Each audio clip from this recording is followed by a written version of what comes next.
नीलाचल निवासाय नित्याय परमात्मने बलभद्र सुभद्राभ्याम जगन्नाथाय यते नमः। जय जगन्नाथ। सकल तत्व आउ दर्शन से होउछन्ति केंद्र बिंदु। ए जाति ए जनमानसर से ही प्राण केंद्र। आम आध्यात्मिक धार्मिक मार्मिक आउ मानसिक भावधारा को आदिम कालरू आच्छन्न करी रखिथिबा परम ब्रह्मंकर से ही स्वरूप। से विश्व नियंता परिवार अति जड़े परिचित सदस्य एवं समस्त ओ कला भली ठाकुर से कालिया ठाकुर महाप्रभु श्री जगन्नाथ तांकरी चेतना तांकरी भावना एवं जगन्नाथ कैंद्रिक सत्ता संपर्क में आलोकपात करने को आमर ए स्वतंत्र कार्यक्रम परिकल्पना। आज अध्याय जानिबा स्नानरू घोषयात्रा मध्य महाप्रभु रहुथिबा सेई 15 दिन अणसर नीति संपर्क में कहीं उषुम लगे कालियार देह कौन सब हुए यही अणसर समय आज अध्याय जाना।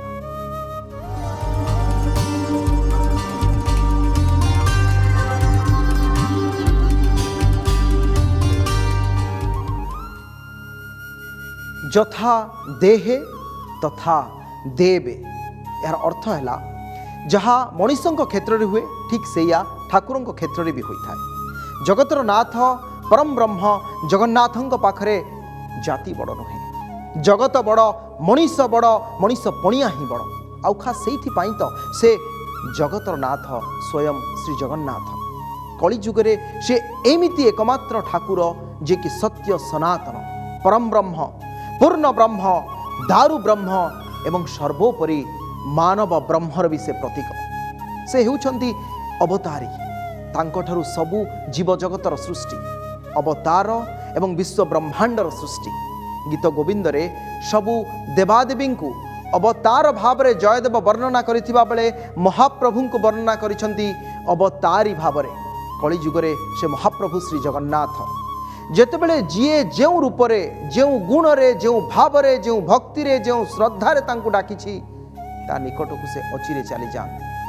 श्रीक्षेत्र में महाप्रभु को मानवीय लीलार दृष्टांत आमे वर्ष तमाम 12 मास देखती। अखिल ब्रह्मांडनाथ श्री जगन्नाथ महाप्रभुंकर मानवीय जीवनचर्या सबुठ ऊर्ध्वरे।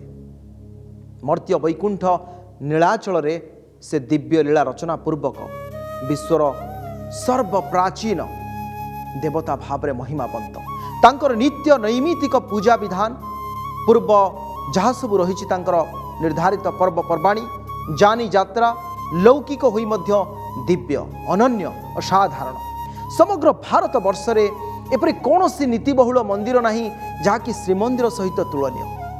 इतिहास जना जाए जे अतीत रे बहु बाधाविघ्न सत्वे श्रीमंदिर नीति जानी यात्रा उत्सव कदापि अक्षुर्ण होई नाही एमती अक्षुर्ण रही आछि। दिव्य परंपरा रे सेवा समर्पण तथा आध्यात्मिक मनोभाव कारण तो यह ही संभव हो पारि। सर्वं रहस्यम पुरुषोत्तमस्य देवो न जानाति कुतः मनुष्य। मनुष्य किभली भाव में जानिब जोठी स्वयं भगवान जानी पारु नाहंती। शून्यम शून्यम महाशून्यम शून्य मध्ये निरंजन निरंजन मध्ये ज्योति स ज्योति परमं ब्रह्मम। नीलकंदर निवासी महाप्रभुंकर द्वादश यात्रार आद्य यात्रा स्नान यात्रा जन्मोत्सव जन्मदिन स्नान पूर्णिमा दिन 108 गरा सुबासित जलरे स्नान पर गजानन बेर्षे दर्शन देइथांती ए ब्रह्मांड मुरारी। सेही दिन विलंबित रात्रे श्रीविग्रह माने अणसर पिंडी को बाहुड़ा विजेरे आसिबा परे सेठारे 3 बाड़ग्राही दैतापति द्वारा श्रीअंगरे लागि होइथिबा राहुरेखा रत्न चितामान बाहर करा जाई तढ़ाऊ एवं देउल करणक मार्फत रे दिया जाई थाए। कौन हुए जेतेबेले महाप्रभु रही थांती स्नान मंडप रे राति रे आसंती एवं राति रे आसीबा परे सेठी तांकर फिटा जाई थाए श्रीअंगरे लागि होइतिबा राहुरेखा आउ रत्न चितामान बाहर करा जाई तढ़ाऊ आउ देउल करणक मार्फत रे दिया जाए। सेमाने ताकू चांगड़ा मेकअप ठारू आनिथिबा श्री कपड़ा रे सुचारू रूप से बांधती मदन मोहन मुदर सील दे भंडार मेकअप तत्वावधान रे भंडार घरे रखि था। अणसर पिंडी रे ठाकुर माने विराजमान हेबा समय रे कोठ सुआसिया अणसर पिंडी चारिपटे बाउंस ताटी रे आबद्ध करिथांती। केवल धुकुटी द्वारटीए पार्श्वरे गोटे ताटीर क्षुद्र द्वार रही था एवं तापरे ताटी बाहर एक बड़ खट रखा जाई तहिरे सेज पड़ जाए। महाजन सेवक माने दक्षिणी घरु तोलगोविंद राम नृसिंह भूदेवी श्रीदेवी मदन मोहन एवं श्रीकृष्ण को खट उपरे विजे कराई थांती आ विजे प्रतिमा को पछपार्श्व चित्रकर सेवकों घर आसीथिबा तीनोटी चित्र जहाँ आपण एबे टेलीविजन स्क्रीन रे देखुचंती तीनोटी चित्र वासुदेव भुवनेश्वरी एवं नारायण। वासुदेव हेले बलभद्र, भुवनेश्वरी माँ सुभद्रा, नारायण स्वयं परम ब्रह्म श्री जगन्नाथ। एमानकर चित्र बा पट्टी अणसर ताटी रे बंधा जाए एवं श्रीमंदिर परिभाषा रे याकू दशावतार मूर्ति कहा जाए। महाप्रभुंकर अणसर समय पट्टी दियो पूजा पाइबार जो विधि रही से पट्टी दियो। यापर 15 दिन अणसर घरे रही प्राचीन चिकित्सा पद्धति अनुसार आयुर्वेद उपचार रे महाबाहुंकर सेवा करा जाए। ठाकुरंकर पंचामृत रे स्नान नीति बढ़िबा परे अणसर विधि पारंपरिक रीति आरंभ होता है, अर्थात ता परठू आरंभ हुए महाप्रभुंकर अणसर नीति और विधि। यह समय पट्टचित्र ठाकुर चलंती प्रतिमा निकट में श्रीमंदिर दैनंदिन नीति समाहित होता है। प्रत्यह मध्याह्न धूप नीति पर अणसर ताटीर धुकुड़ी द्वारा दे दैतापति समूह श्री विग्रह मानकर गुप्त सेवा पूजार्चना प्रभृति करती। दैता एवं पति महापात्र सेवक यही समय प्रभुंकर सेवा जंती नहीं जाती। पूरा दैता परिवार महाप्रभुंकर सेवा करते एवं 365 दिन ठाकुरंक दर्शन से माने पुण्य लाभ करिथांती। कहा जाए जे दैता माने ही केवल 365 दिन दर्शन करती, कारण 15 दिन जो अणसर घर को चली जाती महाप्रभु यही समय देवतांक दर्शन मध्य निषेध, अर्थात आमे चरम चक्षुरे 350 दिन दर्शन करुवा बेले दैता सेवक माने 365 दिन दर्शन करती 15 दिन अणसर सहित। एपरिक एमानंक व्यतीत अन्य कौनसी सेवक अणसर समय विग्रह मानकर दर्शन पाई न थांती। ठाकुरं को साधारण मनीषों भली से माने सेवा करती। तांको ज्वर भल करिबा पई घसा मोड़ा ठारू आरंभ करी ओसुओ लागी करती, तांको चंदन दियंती। महाप्रभुंक पाखरे सबु सेवा से माने करती, कारण महाप्रभु को से माने सुस्थ करेबे। महाप्रभु नवजौवन बेश दर्शन देबे एवं महाप्रभु जेतेबेले ज्वरे पड़िछंती तांकर जो माने सेवक दैतापति सेवक से माने समस्ते जानती महाप्रभुंक पाखरे समस्ते सेवा पूजा लगी जाती। विधि मुताबक महाप्रभुंक पई पशु प्रस्तुत होता है। फुलुरी तेल आसी था वर्षक तलु जहाँ स्वतंत्र भाव में प्रस्तुत करा जाए। ये सब विधि अनुसार लगे एवं ए प्रसंग रे आमे विस्तृत भाव में आसंतु शुणिबा प्रतिक्रिया जे सुभद्रांकर बाड़ग्राही अछंती रामचंद्र दास महापात्र तांको ठारू। ज्येष्ठ शुक्ल त्रयोदशी ठारू नीलाद्रि विजय पर्यंत संपूर्ण जगन्नाथंकर सेवा पूजा दायित्व दैतापतिंकर एवं ये जो अणसर जेनराल साधारण वर्ष रे अणसर होची 15 दिन, नवकलबल रे अणसर होची 45 दिन। ये जो अणसर रे प्रभुंकर जेमती एइना आमे कहूचे सरकार कहउचंती आमर प्रिय मुख्यमंत्री नवीन बाबू कहउचंती जे लॉकडाउन करी घरे समस्ते रुह। प्रभु जगन्नाथ तांकर भक्त मानकु देखौता से क्वारंटाइन रे 15 दिन रहंती एवं तांकर जेहेतु आगुकू रथयात्रा अच्छी से दैतापति माने तांकर सेवा शुश्रूषा परिवार समस्ते छोट पिलाठू आरंभ करी बुढ़ा पर्यंत समस्ते जाती। जगन्नाथ को घसा मड़ा ठू आरंभ करी तेल लगेवाठू आरंभ करी चंदन लगेवाठू आरंभ करी समस्त सेवा कार्य जेहेतु जगन्नाथंकर परिवार बोली जगन्नाथ निजे दैतापति मानकु से अधिकार देइछन्ति। ता भितरे गुप्त सेवा जो कहा जाए आपणकर जेमती जे न देखिछि जी न जानी जी हाथ न मारी सी जानिम प्रभु जगन्नाथ को ज्वर हो शरीर तातिकी थाए से दैतापति माने तांकर सेवा शुश्रूषा करती विंचणारे बिंचती से जो पंचा पणा भोग करा जाए पांचन जमती आमे माने खाऊचे ग्लुकोज पानी कि ये सेमती जगन्नाथ तांकर पणा भोग पांचन भोग करा जाए। पणारे सर चीनी कपूर अलैच एम सब पड़िकी एक पणा भोग दैतापति माने करिकिरी समस्त भक्त मानकु बांटती। से मंदिर भितर पट्टीदियों बाहर पट्टीदियों को जगन्नाथ को भोग करा जाए। ये पणा भोग भक्तों भितर बंटन करा जाए। आपणकर मध्याह्न धूप पछभंड सरला परे आमरंकर ଅଣସର ଦୁଆର ଖୋଲାଯାଏ ଏବଂ ରାତିରେ ସେମିତି ସଅଁଧୂପ ବଡ଼ ସିଙ୍ଗାର ସରିବା ପରେ ମଧ୍ୟ ପ୍ରଭୁଙ୍କର ଜଗନ୍ନାଥଙ୍କର ଅଣସର ଘର ଦୁଆର ଖୋଲାଯାଇ ଚକଟା ଭୋଗ ପଣା ଭୋଗ କରାଯାଏ। ଅଣସର ସମୟରେ ପ୍ରଭୁ ଅନ୍ନ ଭୋଗ ଖାଆନ୍ତି ନାହିଁ, ଶୁଖିଲା ଭୋଗ ଫଳମୂଳ, ଯେହେତୁ ଅସୁସ୍ଥ ଅଛନ୍ତି ଫଳମୂଳ ଖାଆନ୍ତି। ସେ ଅଣସରରେ ସେ ଭୋଗ ଦ୍ୱାଦଶୀ ପର୍ଯ୍ୟନ୍ତ ସେଇ ଯିଏ ଖାଇବେ ସେଇ ଅଣସର ଘର ଭିତରେ ରହିବ ଏବଂ ବାହାରକୁ ଆସେ ନାହିଁ। ଦ୍ୱାଦଶୀ ପରେ ସେ ଭୋଗ ବାହାରକୁ ଅଣାଯାଏ, କିନ୍ତୁ ଦ୍ୱାଦଶୀ ପର୍ଯ୍ୟନ୍ତ ତାରି ଭିତରେ ଖାଇକିରି ସେ ଭୋଗ ଯାହା ବଳିବ ସବୁ ସେଇଠି ରହିବ। କୌଣସି ଭକ୍ତ ଏବଂ ଘରକୁ କୌଣସି ସେବାୟତ ଆଣିପାରିବେ। ଦଇତାପତିମାନଙ୍କର ଯାହା ସୂଚନା ରହିଛି, ପୁରୀର ସ୍ଥାନୀୟ ବାସିନ୍ଦା ଏବଂ ଶ୍ରୀକ୍ଷେତ୍ରରେ ବିଶେଷ କରି ଯେଉଁମାନଙ୍କର ମାନସିକ ରହିଥାଏ ଏବଂ ବାହାରୁ ମଧ୍ୟ ବହୁ ଭକ୍ତ ଏହି ସମୟରେ ବିଭିନ୍ନ ପ୍ରକାରର ଭୋଗ ଦାନ କରନ୍ତି, ଯାହା ମହାପ୍ରଭୁଙ୍କ ପାଖରେ ଲାଗି ହୁଏ ସତ, କିନ୍ତୁ ସେ ଭୋଗ ଆଉ ବାହାରକୁ ଆସେନି।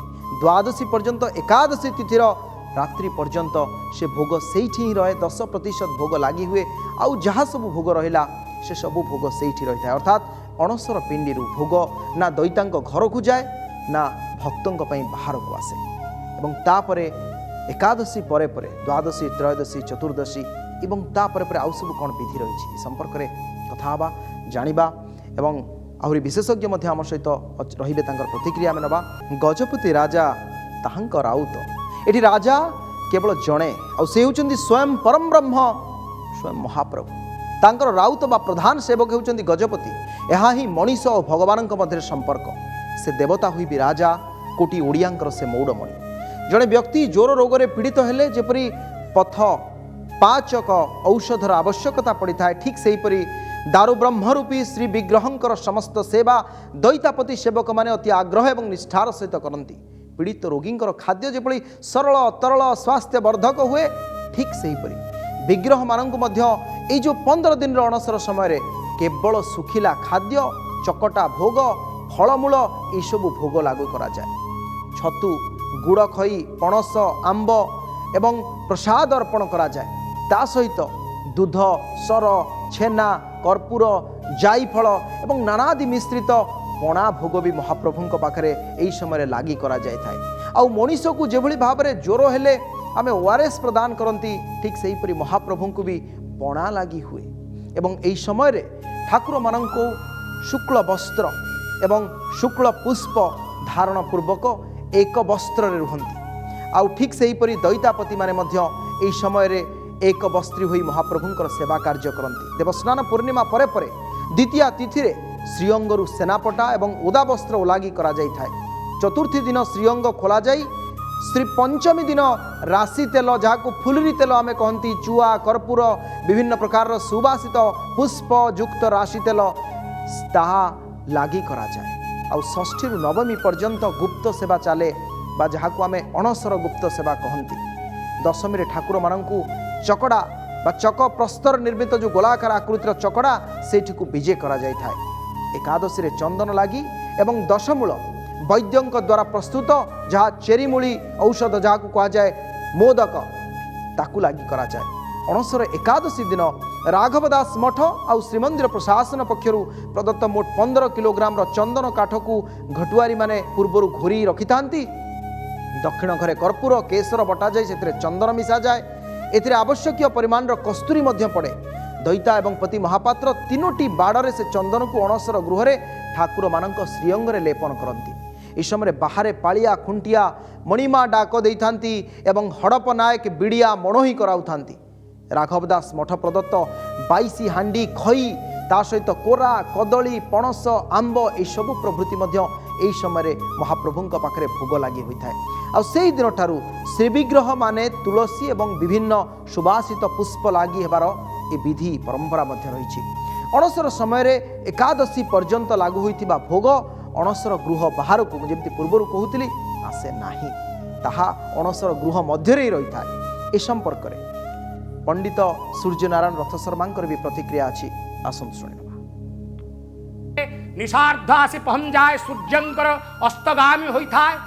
आकाश रे नक्षत्र आसी जाती, अनेक गाधई थांती सुना कुह जलर पाड़ी ताहा गाधई करी महाप्रभु शरीर रे कंप सृष्टि होता है, ज्वर सृष्टि होता है, सेवक मैंने जापारती महाप्रभु शरीर में कंप सृष्टि होउची ज्वर आसीगलाणी तो महाप्रभु को निराडंबर भाव में पहंडी विजय करी महाप्रभु को नहीं जाती निवृत कंदर मध्य निवृत कंदर मध्य महाप्रभु विराजमान करती जो से स्नान पूर्णिमार अर्धरात्रु अमावास्यार प्रात समय पर्यंत यही 15 दिवस व्यापी महाप्रभु से ही पवित्र निवृत कंदर जहाँ को कहा जाए अनवसर गृह से ही निवृत कंदर मध्य महाप्रभु विराजमान करती ज्वर आसी थाए केतबले तेल केतबले औषध केतबले केते प्रकार उपचार द्वारा महाप्रभु को उपासना करा जाए। यही पवित्र स्नान पूर्णिमा महाप्रभुंकर रथयात्रार प्रथम भाग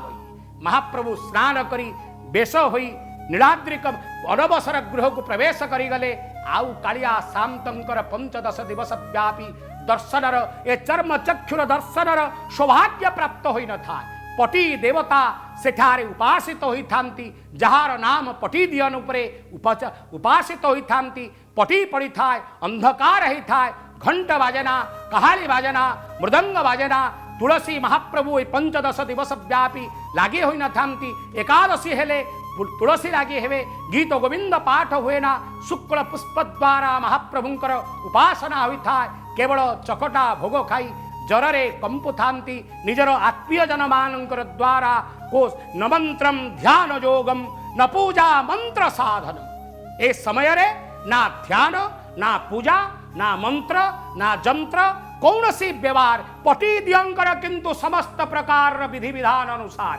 प्रात समय मंगलारती ठारू पहुड़ा पर्यंत जेपरी जगन्नाथ महाप्रभुंकर विधान अनुसार उपासना हुए चारि धूप मध्य सका गोपाल वल्लभ सकाल धूप मध्याह्न धूप संध्या धूप चंदन लागी बड़ श्रृंगार पहुड़ा नीति अनुष्ठित होता है पटी दियंकर हुए किंतु चतुर्धा मूर्ति कालिया शांतंकर किसी अनुष्ठित न मंत्रम ध्यान योगम न पूजा मंत्र साधनम केवलम आत्मीय भाव केवल आत्मीयतार सहित प्रिय प्रियात्मक भावनार सहित मो प्रभुंकर जर होती के पादरे तेल घसी दौथबो के सर्वांग शरीर को मर्दन कर दौथबो के अंटा पिठी की बाधा हेबड़ी अबुजा हुअरे नुहरे चक्र पाणी की अंटा पिठी की यहाँ ही तहा ही से भितरे महागुप्त सेवा रे महाप्रभु सेवित हंती उपासित हंती एवं यही समय रे लोक माने पटिदियों को दर्शन करती नचेत अलारनाथ दर्शन करी जगन्नाथंकर दर्शन सौभाग्य अर्जन करी तेणु यही पवित्र महाज्येष्ठ पूर्णिमा महाज्येष्ठा श्राद्ध महाप्रभुंकर पवित्र हाथी वेश दर्शन कले मनुष्यर अनंत कोटि पुण्य फल प्राप्त होता ये भावर ठाकुर ये भाव विनोदिया कालिया ठाकुर अणसर द्वादशी दिन भोगमंडप नीति सरिबा परे रूपा थाली रे श्रीअंगरे चंदन कराल पाठ डोर रखा जाए घंट छता एवं काहाली सहित तलिछ महापात्र और प्रधानी सेवक हाथ पैठ हुई आगे आगे पटुआर रे श्रीनगर अभिमुखे माने श्रीमंदिर को आसती आउ एई पटुआर रे बाड़ग्राही दैतापति समेत अन्यान्य भागारी दैतापति माने थाली रे राजप्रसाद धरी श्रीनगर रे उपस्थित होगा पर सेठारे राजांकर छुआ शाढ़ी मान दैतापति महापात्र तढ़ाऊ देउलकरण बेहराकरण तलिछ महापात्र को प्रदान करा जाय थाए काहींकी ना महाप्रभुंकर घोषयात्रा आसुछि अणसर त्रयोदशी दिन घणा लागी एवं श्रीपयर मुदा उपलक्षे पाटडोर खल प्रसाद खड़ी प्रसाद ये लागी करा जाए आउ अणसर गृह संपूर्ण गोपनीय भाव में ठाकुर मानकर घणा लागी खड़ी लागी एवं तापरे खड़ी लागी होता है घंट छता काहाली सहित खड़ी प्रसाद अणसर शुद्ध सुआर घर ठारू श्रीमंदिर को यही समय विजय करा जाय थाए। यह बाद भोगमंडप सरिबा परे परे दत्त महापात्र घर ठारू खड़ी प्रसाद घंट काहाली सहित श्रीमंदिर को आसबार परंपरा भी रही एवं त्रयोदशी दिन श्रीमुख उत्ता लगी होता है अर्थात अणसर चतुर्दशी दिन बड़ सिंहार धूप परे परे पणा एवं चकटा भोग सरिबा परे दत्त महापात्र भूमि माप करी बनक लागी करती जहाँ को बनक लागी आमे कहा जाए एवं दैतापति माने भीतर को जाई चक अपसर विधिर व्यवस्था करती सरिबा परे परे दशावतार ठाकुर मानक निकट में मंगल आरती अवकाश नीति बढ़े तापर महाजन सेवक माने पांच मूर्ति विजय प्रतिमा को दक्षिणी घर एवं भूदेवी श्रीदेवी को खटसेज घर को विजय करांती ता सहित मंडणी तीन पटिदियों को विमला मंदिर पार्श्व मंडणी घर को विजय करा कोठ सुआसिया अणसर ताटी गुड़िक खोली बाहर को नहीं आसती से स्थान में पानी धुआ जावापर महाप्रभुंकर नवजौवन दर्शन निर्मित साधारण जनता दर्शन भक्त मानक भीतर काठ निकट को छड़ा जाए एवं यही दिन ठारू विग्रह माने बार लगी पाट खंडुआ वस्त्र विभिन्न जो अलंकार रे भूषित होइथांती एवं तांको सम्मुख रे अन्न भोग मध्य लागू करा जायथे। महाप्रभु श्री जगन्नाथंकर जे बाड़ग्राही अछंती जगन्नाथ दास महापात्र तांकर भी प्रतिक्रिया रही महाप्रभुंकर नवजौवन वेश ए अणसर नीति आसन शुणवा नहीं 15 दिन टा भगवान को देवता मैंने दर्शन कर पारिना आप मंदिर भर जीवे देखिए दक्षिण गेट रे जो गोटे आम दैतापति प्रवेश कर ब्रह्मा शिव जोड़े फोटो मूर्ति अच्छी जिते प्रभु रहते अणसर यही दिज ब्रह्मा विष्णु जगन्नाथ आदि विष्णु ना और सी से नमस्कार कर प्रभु प्रभु अणसर देखिपारे यही 15 दिन प्रभु तक भाई मान संगे नीला करती काली जगन्नाथ फुल लगी होता आम शह शह सेवायत भाई माने प्रभु को आलिंगन कर प्रभु को एकाठी आम भी परस्पर कला कलही कुंडे प्रभु को समस्ते फुल लगी कहती काली प्रभु ज्वर टिके कमी प्रभु को धीरे तेल मालिश होते बहुत आनंददायक घटा गुप्त सेवा को गुप्त सेवा प्रथम अध्याय काली होता देखा जिनस जी न देख भाई बहन कौन होता भितर आमर मो नाती जाइला एमती केते पिला जाइए आवारा बुद्ध मनिता समस्ते प्रभु संगे समस्ते प्रभु संगे सेवार था या आपंकर खली लगी हम जगन्नाथ खली लगे महाप्रभु ओषो लगी हम ओषो प्रभु धीरे बड़ा है ओषो लगी हुए तापर जगन्नाथ चंदन सर्वांग चंदन लगी हम माने जो जगन्नाथ आज पर्यटन जगन्नाथ को शुक्ल फूल दिया धला फूल दिया है जो चंदन लगी हम एकादशी दिन है से प्रभु को तुलसी रंगीन फूल दि जाए जगन्नाथ 15 दिन एक अणबसर कहती गुप्त सेवा दैतापति माने करती ये गुप्त सेवा विभिन्न जिनस अच्छे दशमूल पूजा हम जगन्नाथ जमी मनुष्य औषध खाऊँ से जगन्नाथ भी औषध खाई देह भल है सत कथा आप कहूँ ये उग्र ठाकुर देखिए देह उषुम लगे जर है उषुम लगता कई विषय जगन्नाथ देह उषुम लगे एक तांकर जे बाड़ग्राही से कहते ये केवल भावर कथा भक्तिर कथा और यही भाव में अणसर विधि समाप्त हुए ता परदिन नवजौवन बेश दर्शन दियंती चतुर्था मूर्ति वेद वेदांत प्रतिपादित परम पुरुष सच्चिदानंद परमात्मा परम ब्रह्म स्वयं सृष्टि और निजे ही स्रष्टा जो मौलिक उपादान भित्तिभूमि उपर जगन्नाथ संस्कृति प्रतिष्ठित ताहूँ मानव समाज सर्वांगीन विकास सहित विश्व में शांति प्रतिष्ठा करने विश्वर सबु संस्कृति धर्म भित्तिक यार प्रतिष्ठाता जड़े जड़े महापुरुष किंतु श्री जगन्नाथ संस्कृति कौन से निर्दिष्ट धर्म भित्तिक नुहे यह मानव समाज शांति उद्दिष्ट एवं ओडिया जातिर राष्ट्र देवता रूप से आराधित समय जाइए दर्शक बंधु आज कार्यक्रम को ये रखा जय जगन्नाथ नमस्कार।